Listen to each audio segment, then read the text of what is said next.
Good morning, everyone. Happy Wednesday. It's now September 6th. Lisa, Lydia, Scott here on a fall morning. We're going to jump into how different the weather is here in just a moment and your top headlines. First, though, we want to remind you, of course, you can join us every weekday morning for this live on Facebook. Of course, it stays on your feed, so you can watch it anytime throughout the day. We also make it into a podcast. You can find that at inform.com/podcast.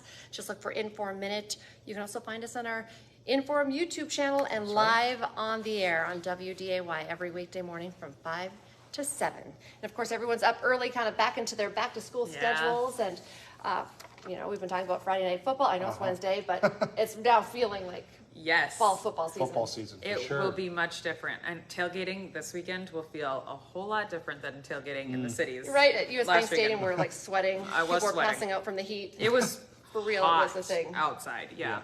So we got rid of that heat thanks to yesterday's cold front. Everything changed throughout the day yesterday. When I laid down for my nap, it wasn't that smoky outside. And when I woke up, I was like, whoa, there's the smoke. You could smell it. Air quality dropped off to the unhealthy category.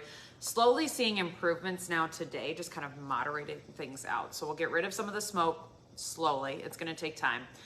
The wind has settled down. It's not nearly as gusty as yesterday, but we're sitting and kind of basking in that cooler air. On Monday afternoon, we topped off at 96 degrees. That was 5 p.m. That was our peak temperature on Labor Day.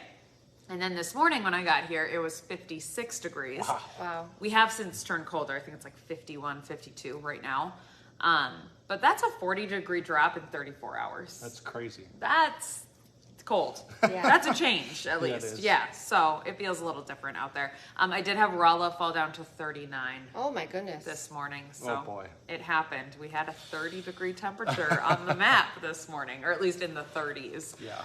Okay, so this afternoon we'll end up in the upper 60s to lower 70s, hazy sunshine, wind will slowly relax throughout the day. And then once it turns to the south for tomorrow, the smoke will disperse. So less smoke for tomorrow. Really nice day tomorrow. It will start off chilly though, forecasting lower 40s for a lot of us. I'd say again, the 30s are possible tomorrow morning, especially in low-lying areas, rural areas, bogs of Minnesota, likely to fall down into the 30s tomorrow morning. We'll see what happens, but we're forecasting 45 for Fargo. Jacket weather tomorrow morning. For sure. Turns into a nice afternoon though. Sunny sky, less smoke for tomorrow and 75, near 80 on Friday and watching a chance of showers, maybe a rumble of thunder late Friday into Saturday.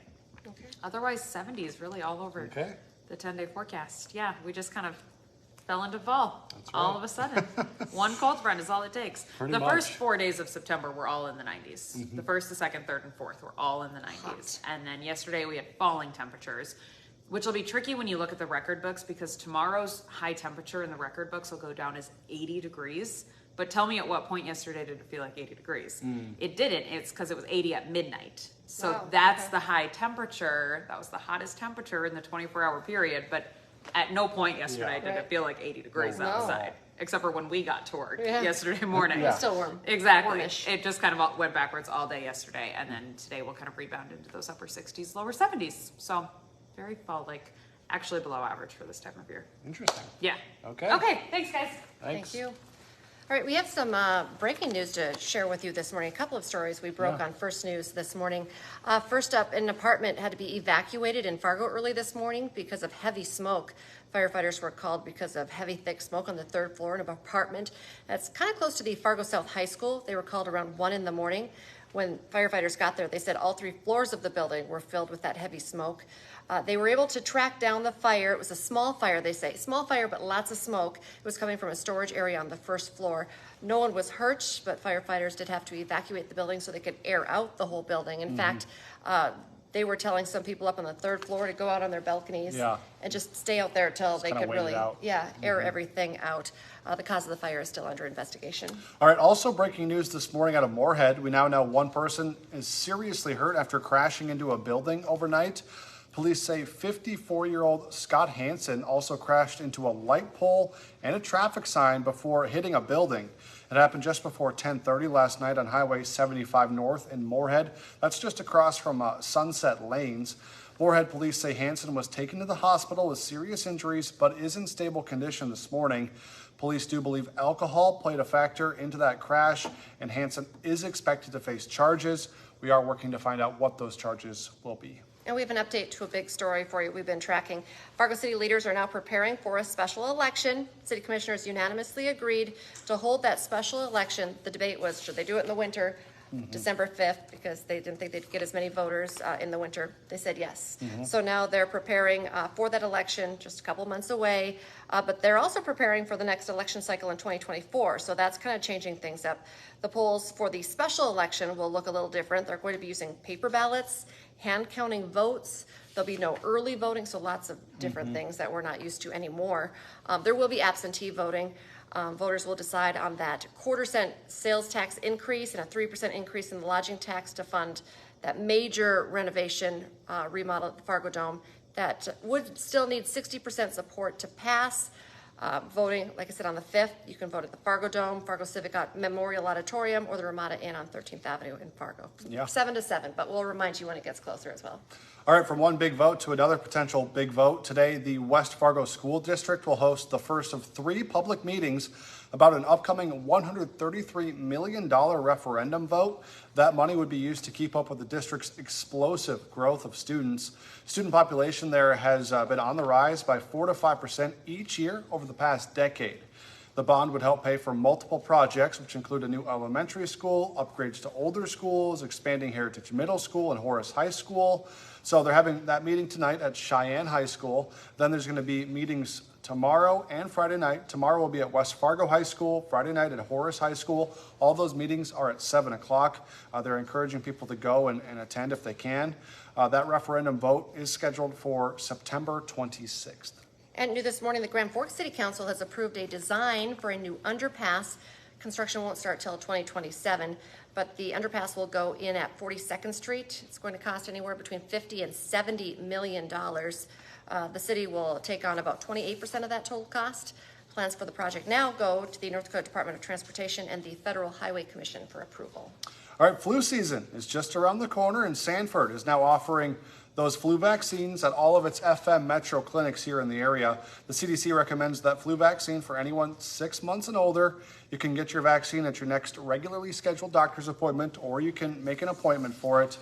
Sanford will also be hosting several flu shot clinics and events throughout the month of October, so keep your eyes out for when those are going on. And this is a just insanely lucky story. Not lucky because he was hit, but a teenager from West Fargo is, we're quoting him, he says he's insanely lucky to be alive after he was hit by an alleged drunk driver, according to police. The teenager was on his motorcycle. He had to have his right foot amputated. 17-year-old Colby Hunsicker is recovering still at Sanford, will likely be there until at least Friday after amputating his foot and part of his shin. Wow. He's a senior at West Fargo High School. This is what was happening. He was heading on 45th Street, kind of over by the old Africa nightclub. He said he was just on his way to his sister's to let out her dog. He says a car pulled out, T-boned him. His foot actually got stuck in the grill of the SUV before he got flipped and landed on his head on the road. 3 Good Samaritans stopped and used a seatbelt or a belt as a tourniquet to stop the bleeding until the ambulance arrived. He said he's insanely lucky. He said, if I wouldn't have been wearing a helmet, I wouldn't be here. Yeah, important to wear that helmet when you ride motorcycle. Absolutely. He does say one day he hopes again to ride motorcycles, so wishing him the best in his recovery. I actually saw this accident scene when I was coming back home from the Red Hawks game on Friday night. Didn't know what was going on at the time, but now after the fact, this was what was happening, and it was quite the scene of ambulances and police and that. So good to know that he's alive and on his way to hopefully fully recovering. All right, teachers, listen up today. You can get a free cup of coffee on your way to work at Scooters. Some of your teachers probably already at the school, but if you have a lunch break, run out and get a coffee. Sure. All you need is your valid teacher ID. You can get any beverage, any size on Scooters. They're doing it to honor you. In case you don't know where Scooters is in Fargo, it's on Veterans Boulevard, kind of near Liberty Middle School and Cheyenne High School. So take advantage of that today. Hot Mike with Dom Izzo coming up here at 9 o'clock, 9 to 11 on WDAY Extra. The Twins are closing in on a division championship. Dick Bremer will join the show from Cleveland as Minnesota tries to finish off the Guardians. Plus, the FCS title game is returning to ABC. And also on a Sunday this year. The man who makes those decisions for ESPN is also going to join the show to talk a little bit about why ESPN decided to do that. So Hot Mic, 9 to 11, coming up this morning on WDAY Extra and Inform.com. And don't forget, for 99 cents a month for your first 3 months, you can get an all-access pass to Inform.com. Just visit Inform.com/subscribe to get that deal. Have a great day, everybody. Our next newscast is at 11, then 4, 5, 6, 9, and 10. And tomorrow morning, more First News. We'll be back. Bye-bye.